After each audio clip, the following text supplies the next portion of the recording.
that many times I'm sure that we've all taken time just to stop and reflect many times when we hear what's happening in the news or read the newspapers. Where's all of this leading to? What's going on here? And so I think that now more than ever, we must begin to look at what are the things that we can do that would put us on some firm footing in life, that will enable us to do some things and use some powers that we have, that many of us go through life never ever discovering that we have those things going for us. And part of that, I believe, is knowing what it is your life worth. What is it that gives your life a sense of meaning and purpose?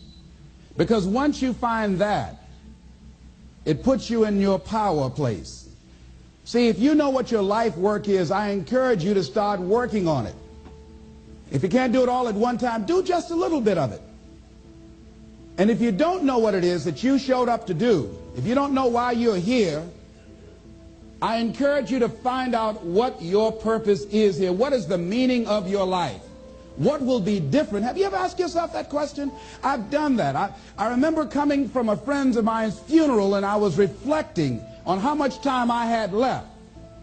And I went for a walk in a park thinking about this guy whose life was so promising. And I mean, he wasn't an old guy. He was quite young, in fact. And I thought about all of the things that he said he was going to do, and he never got a chance to do those things. And I started thinking about my own life and how much time I had left to do the things that I would like to do. And at that time, I wasn't sure what my life purpose was, what my life's work was. I wasn't sure about it at that time. And I thought about it quite a lot. I had some idea, but I wasn't convinced, and I don't think I felt worthy. I didn't believe that it could be me to do this kind of work that I'm doing right now. And I say to you that if you begin to take a conscious effort to find out what it is that you're supposed to do, I say that it can literally save your life. I said that it can literally save your life. 85% of the American public, according to recent studies, are going to jobs that they hate, working on jobs that do not challenge them. They get sick thinking about going. Because, see, when you go to a job and you already know how far you can go, you can already see that proverbial glass ceiling. See, when you're going someplace and you already know how much you're going to make, you already know how far you can go, you're in a dead-end position. It erodes your self-esteem. It lowers your sense of yourself. It creates an inner turmoil. It creates an emptiness in you. So I say that your life is worth finding what it is that you're supposed to do. And I'm not saying quit your job. I'm saying find it and do just a little bit of it. Just start working at it just a little bit, but do find out what your work is and hold on to it, and don't let your dream go. Don't let it go. See, and here's something else I want you to begin to look at. Why is it that most people don't pursue their dreams or don't do better than what they're doing if they're capable of doing it? I think that many of us don't go the next step because we don't know what to do yet. And I say that the reason that we don't even explore the possibility of what to do is because subconsciously we don't believe that it can happen for us, and we don't believe that we deserve it. So here's what I'm suggesting. How much time do you spend working on you? How much time do you spend every day working on your dream? In the last 90 days, how many books have you read?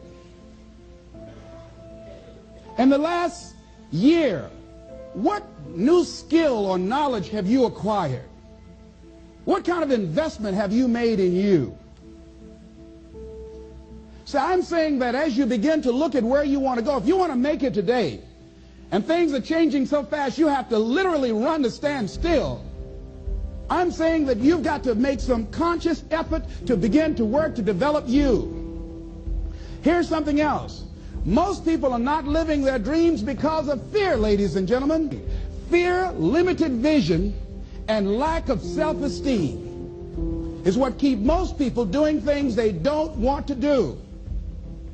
The same reason that people stay in relationships where they're abused or they're unhappy or it's unfulfilling, they can't see themselves beyond that relationship. They can't see themselves enjoying life without that person. They think that this is all that they can do. The same reason that people get stuck at a certain level in life, they can't see things being better for them. And they think that this is it and this is all they deserve. This is all they've ever seen. It's been passed on to them. And they think that this is it for them. Oh, no.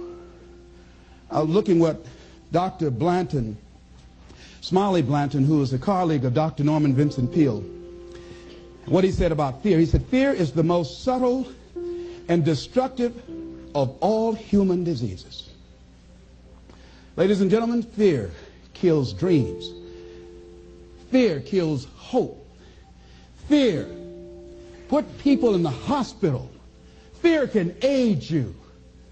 Fear, ladies and gentlemen, can hold you back from doing something that you know within yourself that you're capable of doing, but it will paralyze you. And it seems like you're in a hypnotic spell. And I ask you a question, what is the benefit? What's the benefit of allowing fear to hold you back? What's the benefit of giving up on yourself? Of not stepping out on life and taking life on? What is the benefit for you? What's the plus in that? It's one of the things I had to ask myself. So I didn't want to make any mistakes. I wanted everybody to like me. I wanted to be perfect the first time I did something. It's not going to happen. You're going to make some mistakes. You're going to hurt some folks' feelings. You're going to create some enemies whenever you decide that you want to begin to take life on. You've got to ask yourself, how long am I going to allow this to hold me back? I like what Zig Ziglar says. He said, fear is false evidence appearing real. That is an illusion that we create in our mind. It is a state of mind that can be changed. So let's look at how we can begin to take some steps to restructure that fear, to begin to expand our visions of ourselves, to begin to increase our self-esteem. Webster said that self-esteem means confidence and satisfaction in oneself. Look at your life right now. Whatever you've done up to this point in time, your life is working. Whatever you have produced, it came out of you as a result of the kind of person that you have become. It's a result of your choices. It's a result of your consciousness. Now you have to ask yourself, are you satisfied with what you have produced? Is this what you want? Would you like for things to be better than this? Do you believe that you deserve better than this? Or are you content? This is it. You don't have to do anything else. That you already resign yourself in life and say, well, I'm happy. I'm not starving like the people in Calcutta. Are you allowing yourself to get off the hook like that? Or do you believe somewhere in the back of your mind or in your heart that there's some other great work for you to do? There's something else that life has for you. And that's why you're here. How do we handle this fear factor? How do we increase our self-esteem? You have to begin to fortify yourself. How do we do that? I believe that you have to begin to consciously monitor your inner conversation and start talking to yourself. Start building yourself up. Sometimes the only good things you will hear about you are the things that you say to you. So I'm saying learn to be your own booster. Start building yourself up. Start encouraging yourself. Start saying, I can do this. I can make this happen. When I started thinking about becoming a speaker, I said, yes, I can do this. I can make this happen. When I start trying to convince myself I can be a businessman after flopping and failing and losing thousands of dollars and feeling stupid and dumb and having people take advantage of me because of what I didn't know, I had to talk to myself because people were saying to me that I was dumb. And somewhere in the back of my mind, I was saying, you're right. Look at what I've done.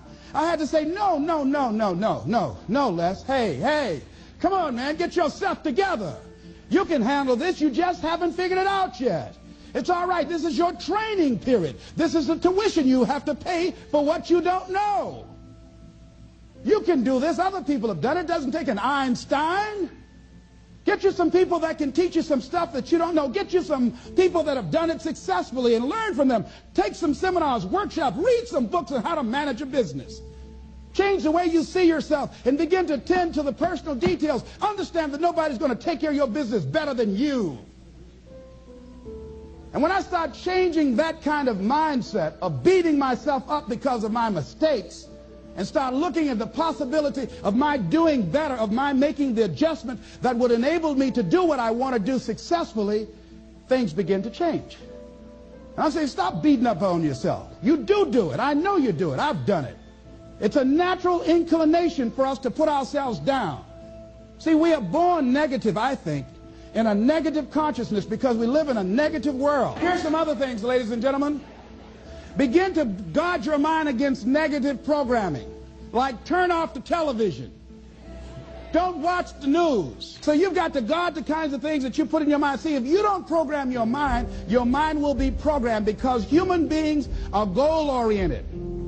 That's why we die of broken hearts early. That's why we're running through life to early graves. We're going through life, ladies and gentlemen, and I think that Henry David Thoreau said that most men live in quiet desperation. Most of us go through life running scared.